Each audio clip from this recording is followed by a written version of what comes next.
Hi there and welcome to Hyundai Power Products. My name is Adrian and today we're going to look at this HYC1600E electric chainsaw. So I'm going to open the packaging, lay the contents out on the table so you can see exactly what you get. So I've laid the contents out, but I will draw your attention to this on the top of the box. And it says that chainsaw safety kit must be worn when using this equipment and only to be used by trained, experienced operators. So just take note of that. Okay, I'll put the box to one side and we'll work through the contents. So first of all, we have the chainsaw unit itself with its power lead. We have the chain bar. We have this bag which has the chain in it. I will be wearing gloves when handling the chain. We have a comprehensive user manual here. Now I do recommend that you read the user manual before use. And then we have the chain cover. And that's the contents of your packaging. So we're going to move forward with the assembly of the chainsaw. I'll just put these units to one side temporarily. And we'll start with the chainsaw itself. So to fit the bar and chain is the first thing we're going to do. So as you can see, this is the chain cover here. If I rotate this knob anti-clockwise, I can remove the chain cover completely. So the bar will be fitting on this area here, as you can see, right, in this location. So with the bolt sticking through this longer of the two elongated slots. So I'm going to put the machine up on its side and we're going to fit the chain. So I'm going to try and explain this to make it simple, but it's very important that the chain goes on the right way round. Yes, it's a circle, but if it were, let's say, that way round on the chain bar, it wouldn't be correct. If it's on this way round, it would. Now I'm going to explain the difference between the two.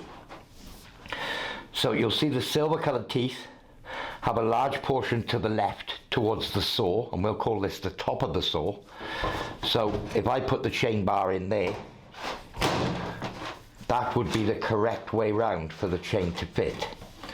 So there is a little drawing on the end here. I'll give you a zoom in on that, but you'll be able to see if you've got it right, because that little picture, the black picture, will match up with the shape of the tooth. So I'll bring you in and show you that.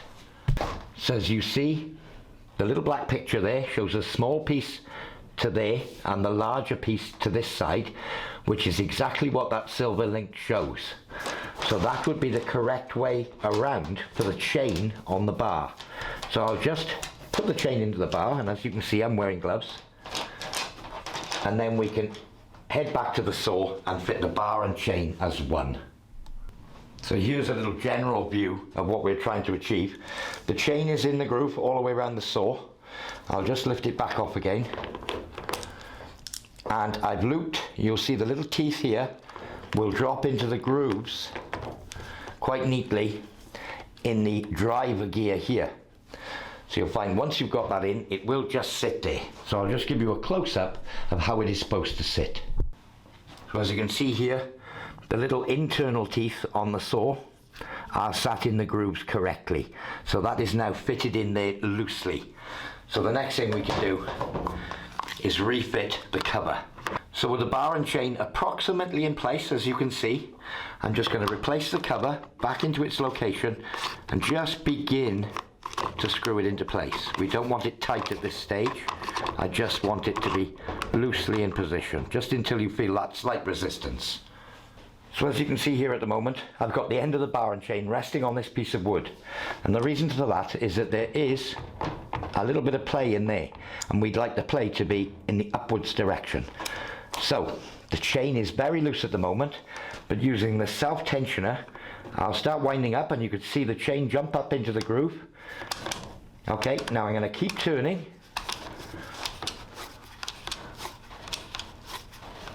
Okay. Now my chain tension there is about right. I can lift it out of the groove and it snaps back in, and I have tightened up that hand wheel. So that is now set. So the chain and bar are on there in position and pushed upwards because I've got it balancing and holding the whole weight on this block of wood. So that's how simple it is to fit the chain and bar. But again, pay particular attention to which way round the chain is.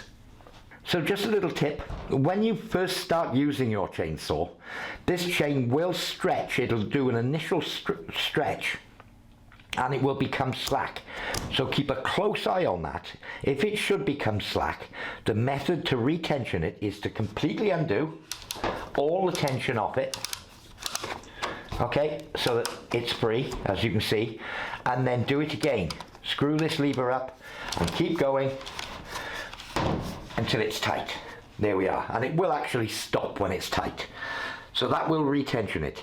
You won't be able to retension it just by tightening this up. You have to undo it completely to slacken it off and then retighten it, and that's how you can retension the chain. So that's just a handy little tip to deal with the initial stretch, but do keep close eye on the chain when you're using it at first, because that chain will stretch during its probably initial 15 minutes of use. You may have to retension it a couple of times until it's bedded in, and then it should be good for multiple occasions before you need to retension it. So we're happy now that the chain is fitted correctly, tensioned correctly, and I'm just going to put the cover on.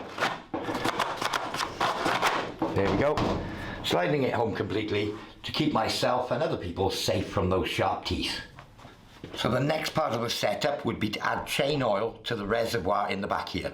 So you simply anti-clockwise unscrew the knob here and add chain lubricating oil. Now this isn't engine oil, any normal oil, it's chain lubricating oil. It's much thicker. If you use a general purpose motor oil or something like that, it will be very messy and a lot of oil will come out because it's too runny.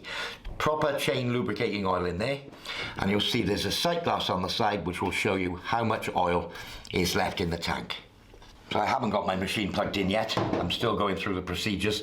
So you'll notice that the trigger does not pull. If you push the button, the trigger can be pulled. Okay, so it's an interlock on there, you need to push the button, pull the trigger. That's to switch it on. Second thing, we'll go on to the chain brake next. So this lever here is very important. This is the chain brake or emergency stop. So when this handle is forward, the motor will not run. It's a safety feature. When you pull this back, it will run. If you get a kickback with the saw and it jams in a piece of wood, it's going to throw the saw up against your wrist and you're going to automatically switch it off. So to start the machine, you need to pull the lever back. That will enable the trigger to be able to start the machine. So part of the pre-use checks for this machine is that when that lever is forward, we need to pull the trigger. Now it's all plugged in the mains and switched on, but nothing happens. So we know that the interlock is working correctly. If we pull that back, the light comes on, that's good. Now when I pull the trigger, the chain should run. I'm just going to do it for a moment. Okay, now I'm going to do it again and I'm going to put the brake on and make sure it stops. Okay, so that's my pre-use checks and I know that everything's safe. Now another thing, whenever you're transporting the machine, moving from A to B or what have you, and you've finished a cut, always switch the brake on, just in case you inadvertently pull the trigger or pull the start trigger. So always leave it with that brake or stop there with the light off. If you're moving from A to B, moving around logs or what have you, always push that forward. It's a good safety tip. So we know it's all operating correctly, it has oil, it has everything it needs, it's ready for use. And again, as it does say on the box, that it's only to be used by trained, experienced operators. I'm just going to have a quick look. That chain tension is just right, I can just lift it out of the groove. Let me bring you back there. So that's good for the moment. Again, as I said earlier, make sure that you keep an eye on the tension of this. During its first sort of 15 minutes of use, you may have to retension the blade on a few occasions. So now that we're there, I'm just going to put that cover back on.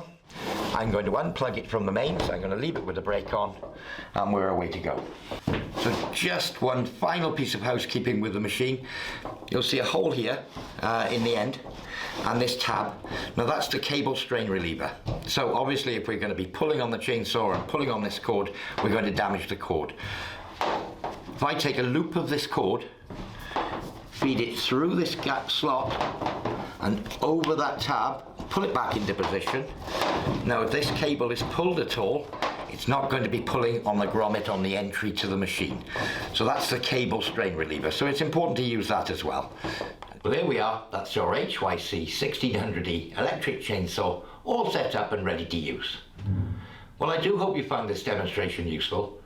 For more information on this or any of our other products, visit www.hyundaipowerproducts.co.uk. I've been Adrian, and thank you for watching.